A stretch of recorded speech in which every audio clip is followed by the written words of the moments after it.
आप सबका स्वागत है फिनिक्स भी लीगल चैनल में। तो आज हम बात करेंगे एग्रीमेंट टू सेल के बारे में, पावर ऑफ अटॉर्नी के बारे में, जिससे रिलेटेड एक बहुत ही इंपॉर्टेंट जजमेंट आया है। इसमें विल भी शामिल है। बेसिकली ये ओनरशिप के ऊपर में ये जजमेंट बात करता है और अच्छा जजमेंट है। एक पुराने और एक लैंडमार्क जजमेंट के ऊपर में ये जजमेंट बेस्ड है, लेकिन हाँ लेटेस्ट है और बहुत ही अच्छा जजमेंट है। अपने वीडियो को स्टार्ट करने से पहले मैं आप सबसे रिक्वेस्ट करूंगी कि फिनिक्स भी लीगल चैनल को लाइक शेयर और सब्सक्राइब जरूर कर लीजिएगा। साथ ही साथ में जो नए हैं और पहली बार जुड़ रहे हैं हमारे साथ, तो उनकी जानकारी के लिए मैं बता देना चाहती हूँ कि फिनिक्स पे लीगल जो है वो उनका अपना एक व्हाट्सएप ग्रुप भी है जजमेंट से रिलेटेड।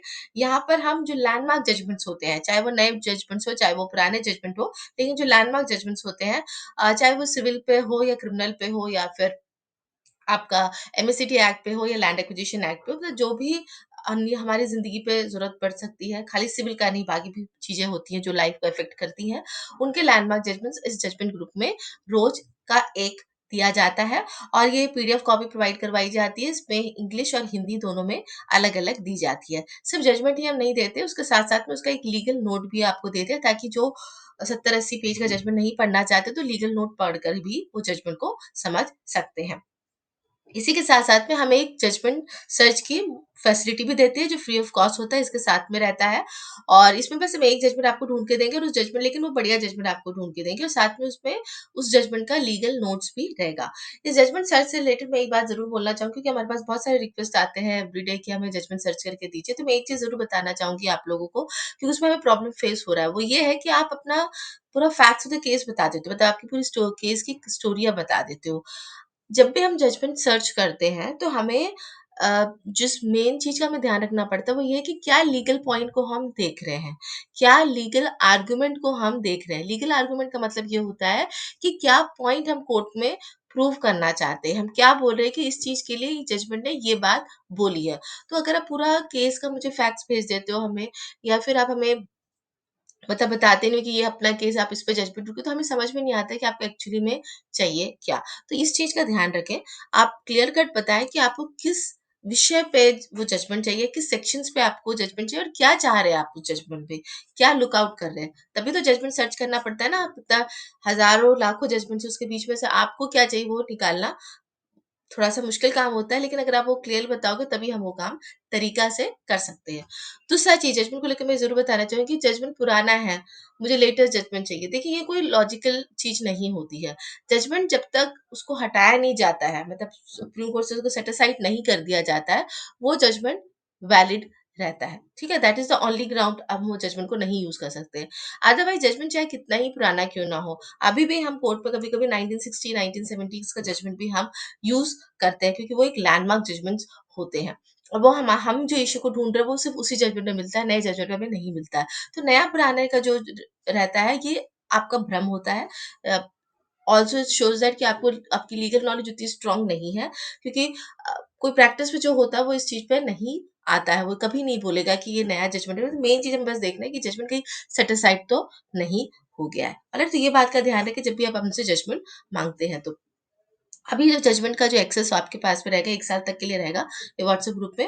और इसकी जो प्राइसिंग है 199 है। बस एक ही बार पे करना, पूरे 1 साल भर का आपके पास में रहेगा।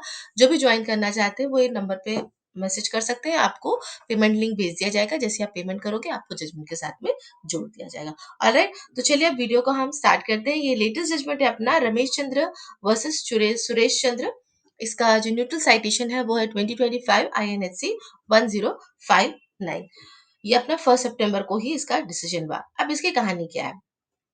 ये ऑब्वियसली एक अंबेडकर बस्ती, अपने दिल्ली का ही ये केस है। अंबेडकर बस्ती दिल्ली में है। जो प्रॉपर्टी का जो एक्चुअल ओनर है कुंदन लाल। ये जो दो जो है ऐसे प्लेंटी फॉर डिफेंडेंट, ये भाई भाई ही हैं एक्चुअली। और उनके पिताजी होते हैं कुंदन लाल। ठीक है? यहाँ पे सुरेश चंद्र जो है वो पूरे प्रॉपर्टी का ओनरशिप क्लेम करता है। मतलब वो बोलता है कि सारी प्रॉपर्टी उनका है। किस तरीके से वो क्लेम करता है? सबसे पहला चीज वो दिखाता है एग्रीमेंट टू सेल। ठीक है? एक एग्रीमेंट हुआ होता है। उसके बाद दूसरा जो डॉक्यूमेंट वो दिखाता है वो है जनरल पावर ऑफ अटॉर्नी। तीसरा डॉक्यूमेंट वो बताता है एफिडेविट और चौथा डॉक्यूमेंट दिखाता है रिसिप्ट, कि सब 1996 का है। इन सब के साथ साथ में वो एक रजिस्टर्ड विल भी कोर्ट में दिखाता है। ठीक है? ये सुरेश चंद्र बताता है कि जमीन का पूरा ओनरशिप मेरे पास है, कि आप जितना नाम बताओ जमीन से रिलेटेड डॉक्यूमेंट का वो सारे मेरे पास पे हैं। ऑलराइट। अब बात करते हैं डिफेंडेंट की। जो रमेश चंद्र जो होता है, वो ये सारी चीज को डिनाई करता है, बोलता है कि नहीं ये सारी चीजें झूठी हैं। उन्होंने बोला था कि 19 जो रमेश चंद्र वो बोलता है कि 1973 में उसके पास से ज़मीन का कंटीन्यूअस पोसेशन है। देखिए पहला वाला में जो सुरेश चंद्र जो कहानी बोल रहा है, उसमें कहीं पे भी वो पोसेशन की बात नहीं बोलता है। लेकिन जो डिफेंडेंट होता है रमेश चंद्र, वो बहुत क्लियरली बोलता है, सब जो डॉक्यूमेंट को डिनाई करता है और बोलता है कि उसके पास में 1973 से कंटीन्यूअस पोसेशन है। साथ ही साथ में वो ये भी बोलता है कि उसने जो है आधा शेयर, उस प्रॉपर्टी का आधा शेयर है जो डिफेंडेंट नंबर 2 है उसको बेच दिया। यहाँ पे 2 डिफेंडेंट रहते हैं। ट्रायंगल हाई कोर्ट में प्लेंटिफ केस जीत जाता है डॉक्यूमेंट्स के प्रूफ पे, बट मैटर अभी सुप्रीम कोर्ट पे आता है। सुप्रीम कोर्ट पे रिमांड होके आता है, क्यों? क्योंकि एक सुप्रीम कोर्ट की रूलिंग आई थी अपना इस पे, जो एक बहुत ही लैंडमार्क जजमेंट है। जो ये जजमेंट आज मैं हमारा व्हाट्सएप ग्रुप में मैं डालने वाली हूँ, वो है Suraj lamp industries versus state of Haryana. 2012 का ये जजमेंट है, one of the landmark judgment है इस इशू पे। और इसी जजमेंट के तर्ज पे ये मैटर सुप्रीम कोर्ट पर आता है। तो सुप्रीम कोर्ट के पास में क्या इशू रहे हैं, क्या लीगल इश्यूज आए हैं? सबसे पहला चीज देखिए, जब भी आप जजमेंट मांगते हो आपको यही इशू बताना होता है कि क्या इशू पे आप ढूंढ रहे हो, ठीक है? तो यहाँ पे सुप्रीम कोर्ट बोलता है कि क्या document like agreement to sell, power of attorney, receipt, will किसी को जमीन का टाइटल दे सकते हैं? क्या टाइटल के लिए ये डॉक्यूमेंट काफी होता है? दूसरा सवाल है कि क्या section 53 A transfer of property act में जो पार्ट परफॉर्मेंस की बात जहाँ पे आ जाती है, आप कोई एग्रीमेंट करते हो तो पार्ट परफॉर्मेंस की बात आती है, उसके तहत पे आपको सुरक्षा मिल सकता है, मतलब आपको प्रोटेक्शन मिल सकता है, आप मतलब आपके काम में आ सकता है ये सेक्शन?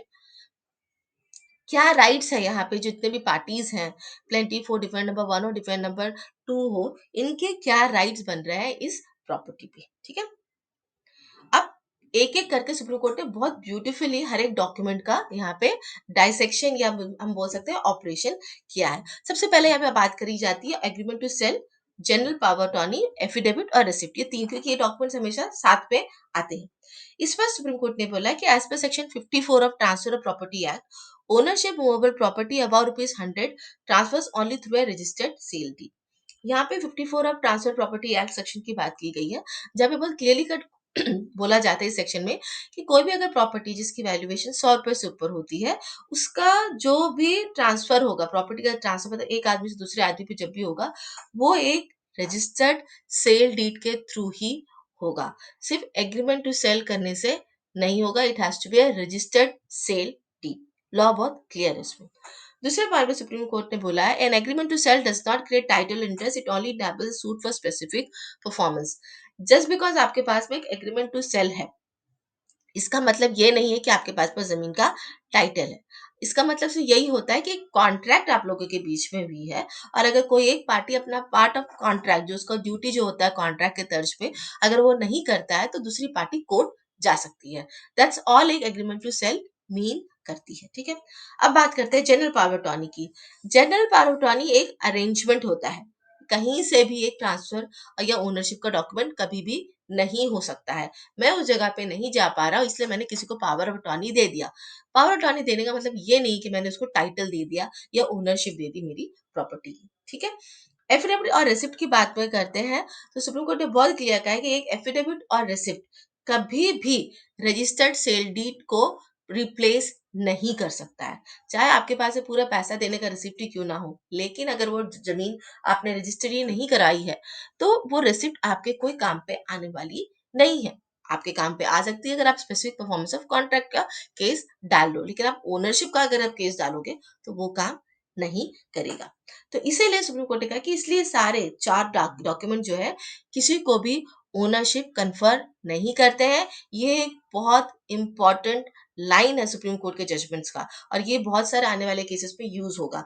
जैसे कि उसमें सूरज लैम्प वाले केस का था, उसके बाद का ये जजमेंट आया, और ये बहुत ज्यादा यूज होगा इस चीज के लिए कि ओनरशिप के लिए आप इन डॉक्यूमेंट का यूज नहीं कर सकते हो, ठीक है? अब आ जाते हैं अनदर इंपॉर्टेंट डॉक्यूमेंट, विल की, क्योंकि इसके पास विल भी था प्लेंटिफ के बाद में।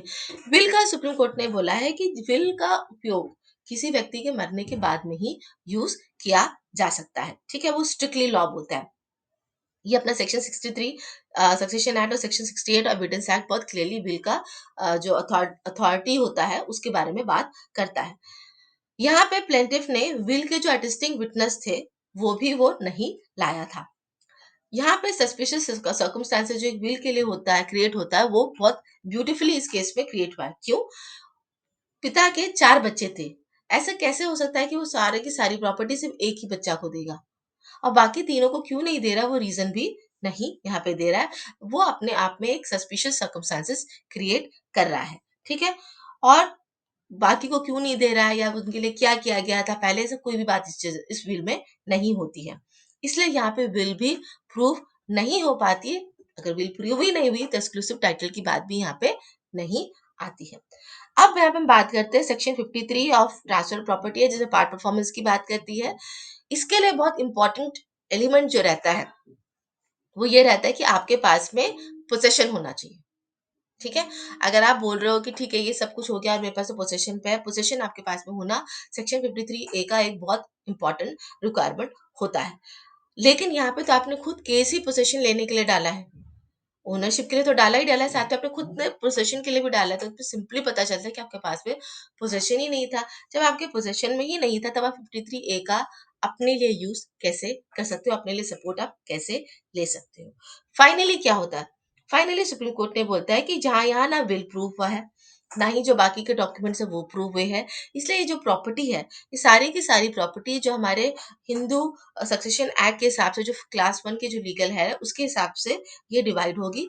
जो डिफरेंट नंबर 1 ने डिफरेंट नंबर 2 को अपना जो 50% शेयर जो दिया था, वो भी अपने शेयर का जो 50% जो दिया था, उसके हिसाब से ही वो जाएगा। मतलब पूरा इस पे सक्सेशन एक्ट का जो लीगल है, इसका जो क्लास 1 है, इसका जो होना था, उसके हिसाब से यहाँ पे दिया गया है।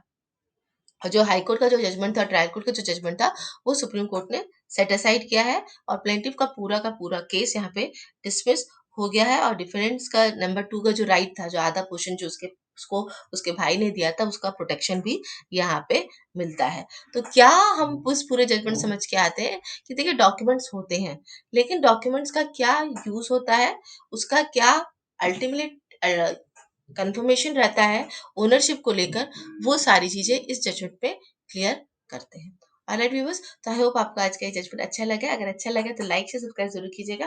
Thank you so much for watching.